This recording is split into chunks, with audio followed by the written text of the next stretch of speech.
Alright, hi everyone. We're going to be doing our second video in our die cutting series. And on this one, I decided to use the Sizzix framelit set. And what's interesting about this set is the card, decorations, everything all in one pouch. So I've laid out all the pieces. You can see on the back of the paperwork it shows you what each size of the pieces are, and it tells you about the different sandwiches for when you're cutting it out.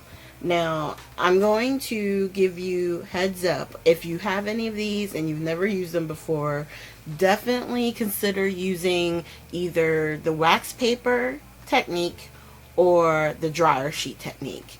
And what I'll do with next week's video is maybe do a shorter video on the card, but to show you how the tips help as far as, you know, getting your dies to cut. Because if you notice right now, I'm having a little trouble off the camera trying to get the pieces out because I only ran it through once, and it's a brand new set, so I probably needed to go through it a few times because it didn't, you know, pierce all the way through. So that would be my tip to you. Get you a couple of sheets of dryer sheets, run it through the machine a few times. It'll make it so that it'll cut easier. If you don't want to do all that, just get you a roll of wax paper, cut it to fit the size of the framelit, and run it through at the same time with the paper. And what it does is that wax, it helps for it to cut through the actual paper, and it gives you less resistance. So since I don't have either near me today, what I did the second time I went through is I ran it through twice. So I made sure that it went through the machine multiple times to cut the pages, and then you're left with the card. And on the card piece you have the cut out portion, and then you have a spot where it scores, so it does a combination of both. So now we're gonna take the decorative paper and we're going to cut the two side pieces for the card and a few of the circles, which are going to be the background for the center of the card, the very center. And all I'm doing is laying those down. And when I was doing these pieces, I realized I was going to have the same issue. So I ran it through, and then what I decided to do, the circle dies, I never have problems with my circle dies. For some reason, those always cut out very well. First time using them, doesn't matter. So you can see on this one side frame, everything cut out but the two sides where it disconnects. So I'm leaving that alone for the second, and I'm just going to take out the actual circle dies. And these have scalloped edge around them, so they're very nice. It'll create a nice finished look on the center of the card. And then I'm taking out the other two pieces. Now the bigger side, it didn't cut through at all. So I was in the same situation that I was when I was trying to cut out the card. So here's the trick. You're going to lay down all your pieces. Once you have your final cutting plate on top, I just put a piece of paper on top of the whole thing, and it creates just a little extra pressure. So depending on your Sizzix machine, your Big Shot, or your Cutterbug, you'll have to see how the pressure is on your machine on what's going to work best for you. But that's what I had to do to make sure that it cut out all the pieces. And everything pops out with no problem.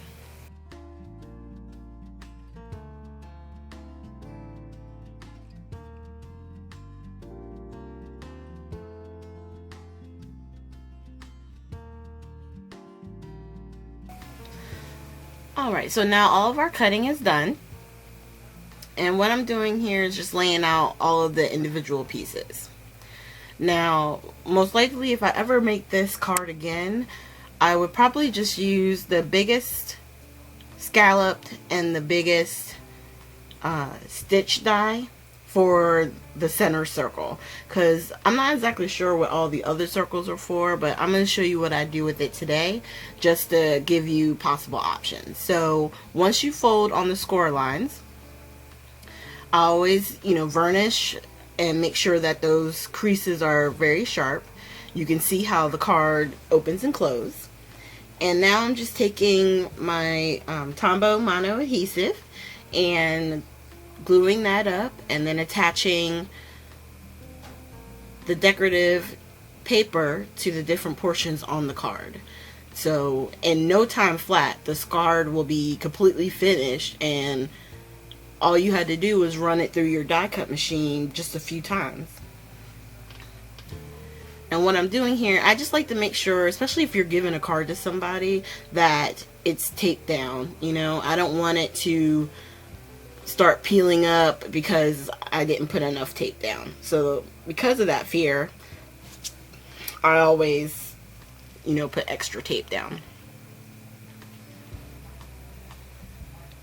And what I'm doing here is I'm showing you those are the two largest circles I was talking about. So I'm just going to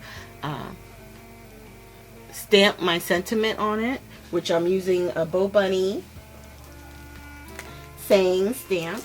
And I want to say this one is called Sentiments. Yeah, Sentiment stamp. And all I did was take the happy birthday, and I'm getting ready to ink it up with the VersaFine Onyx ink. So that way the stamp is already done in the center, and once I glue them down, everything is attached and ready to go.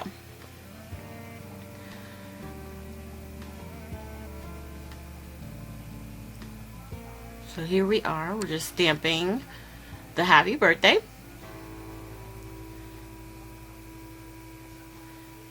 And then we're going to very carefully lay it down and put some tape. And I tried very hard not to move it around, because you remember with the VersaFine ink, it's wet and it stays wet a little bit longer than if you were using a dye ink. So I was trying, when I put it down, I just put it straight down, put my tape on the back, and pick it up. Don't be, moving it all around. And then the next size down, I took the pretty paper for that, the decorative paper, and the next step down for the stitch die circle for the inside. And we're just going to attach that. And I was looking at possibly doing like a different kind of layer just to put something on there.